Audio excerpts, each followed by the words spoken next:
Samuel Lejoyeux, bonjour. Bonjour. Merci d'avoir accepté l'invitation de Radio J. Vous êtes le président de l'Union des étudiants juifs de France. Stigmatisation, ostracisation et aussi violence. Être étudiant juif et identifié comme tel, c'est s'exposer à ce risque. Depuis le 7 octobre, 67 actes ont été recensés par France Université, le double de ceux enregistrés l'an passé. Je voudrais rappeler une phrase avant de commencer cet entretien avec vous.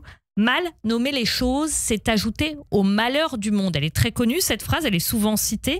C'est ce qu'écrivait Albert Camus en 1944. Alors aujourd'hui, on parle de ce rapport sénatorial sur l'antisémitisme dans l'enseignement supérieur. Les choses dans ce rapport sont-elles justement vraiment bien nommées ? Oui, je crois. Pourquoi ? J'avoue que dans cette situation, dans la situation actuelle, le contexte politique actuel absolument terrifiant, il y a quelque chose de rassurant presque, malgré le fond qui est extrêmement inquiétant, mais de rassurant dans ce rapport. Pourquoi ? Parce que ce rapport, il dit de façon précise, de façon nuancée, et de façon travaillée, après donc 60 entretiens quand même qui ont été faits par les sénateurs, exactement le problème. Il y a, dans un rapport parlementaire, noté noir sur blanc et de façon travaillée, encore une fois, pas inventé comme ça, le problème qui est le fait que l'antisémitisme actuellement dans les universités est dû à l'importation du conflit israélo-palestinien et le fait de pointer du doigt les étudiants juifs sur cette base-là. Que les difficultés pour les présidents d'université viennent de pressions qui sont mises sur eux, de pression politique, de certains qui disent que lutter contre l'antisémitisme, c'est porter atteinte à la liberté d'expression et à la liberté de mobilisation des étudiants. Donc j'ai envie de dire, les problématiques sont bien identifiées, les lacunes sont bien identifiées et je crois les pistes de réflexion sur des solutions sont également bien identifiées. Alors justement, Samuel Lejoyeux, on se souvient de rapports comme ça ou de bonnes intentions qui sont restées lettres mortes. On a beaucoup parlé de ce fameux rapport qui devait sortir sur le fait que des élèves juifs quittaient certaines écoles. Finalement, ce rapport n'est jamais sorti. Là, il est sorti. Et ce qu'il préconise, est-ce que ça vous semble efficace et surtout applicable ? Oui, ça me semble efficace et applicable. Pourquoi ? Parce que, alors, il y a toujours ce risque. Alors, il y a un double risque, hein, évidemment. Si on a une Assemblée nationale qui est majoritairement soit avec des insoumis qui nient justement cet antisémitisme qui est pointé par ce rapport, ou le Rassemblement national qui ne fait qu'instrumentaliser l'antisémitisme et ne propose jamais rien d'autre que la xénophobie, concrètement pour lutter contre l'antisémitisme.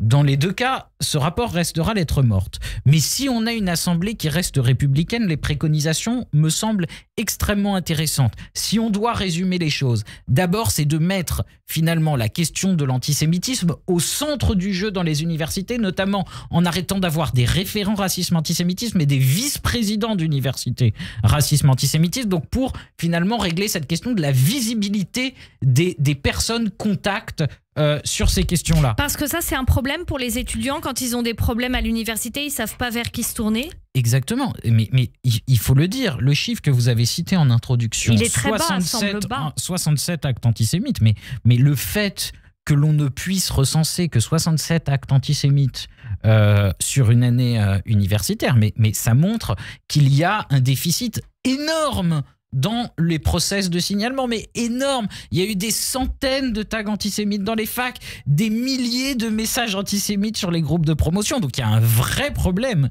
de collecte et de signalement des actes antisémites et qui est dû clairement au fait que les étudiants ne savent pas vers qui se tourner, sauf vers l'UEJF, et ne savent pas et n'ont pas confiance dans le fait qu'il se passe quelque chose. Parce que pour moi, la question des signalements, elle est directement liée à la question des sanctions.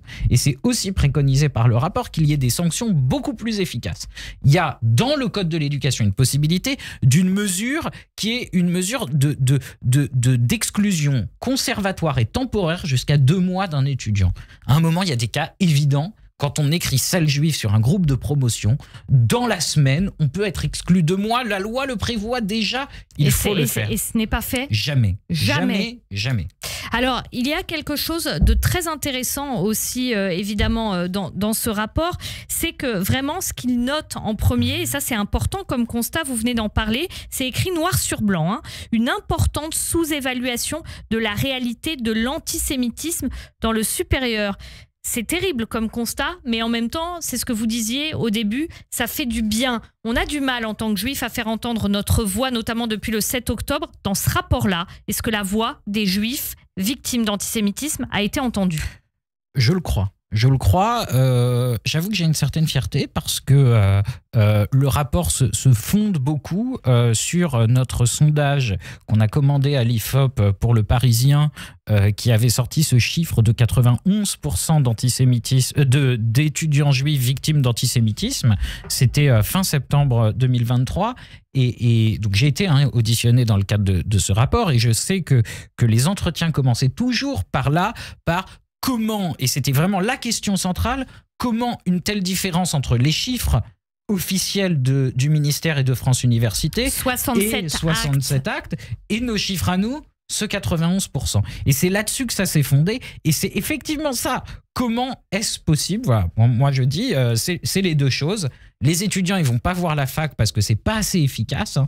On a ce fameux, alors c'est aussi ça, je suis très content que ce soit dans le rapport, d'arrêter avec ce mythe de l'article 40. Alors ça, l'article 40, c'est un outil génial. C'est le président d'université, il y a un acte antisémite, il dit « j'ai signalé au procureur ».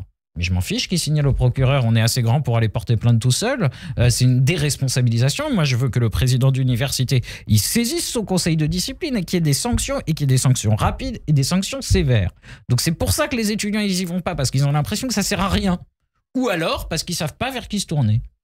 En tout cas, on suivra ça de près, effectivement, avec vous, Samuel Lejoyeux, ce rapport très important qui est sorti sur l'antisémitisme dans l'enseignement supérieur. Vous voulez rajouter quelque chose ? La lutte contre l'antisémitisme mérite de la nuance, mérite du travail. C'est ce que ça montre. Les extrêmes, et notamment l'extrême droite, qui ne fait qu'instrumentaliser l'antisémitisme, qui ne fait que dire, finalement, on va virer les Arabes, et comme ça, on va en finir avec l'antisémitisme. Ce n'est pas sérieux. Le Rassemblement national ne fera jamais un travail aussi sérieux, détaillé, nuancé et approfondi. Et c'est comme ça qu'on lutte contre l'antisémitisme, par des mesures concrètes, en allant dans le technique et en faisant des rapports de 130 pages, comme c'est le cas de ce rapport-là. Et ça, soyons bien clairs, c'est ça qui nous protège. C'est la République, c'est le sérieux de parlementaires excellents. Et je salue Pierre-Antoine Lévy, notamment, qui a mené ce travail-là, qui est sénateur. Ce n'est pas le Rassemblement national qui est capable de faire ça. Ils ne feront pas ça. Donc se défendre de l'antisémitisme, c'est voter pour des parlementaires sérieux. Le Rassemblement national n'est pas sérieux. Évidemment, LFI, j'en parle même pas. Ils nient cette réalité-là. Donc évidemment, j'en parle pas. C'est pas eux qui vont lutter contre cela. Merci beaucoup Samuel Lejoyeux d'avoir été en studio avec nous aujourd'hui sur Radio J, d'avoir accepté l'invitation de Radio J, présidente de l'Union des étudiants juifs de France. Merci beaucoup.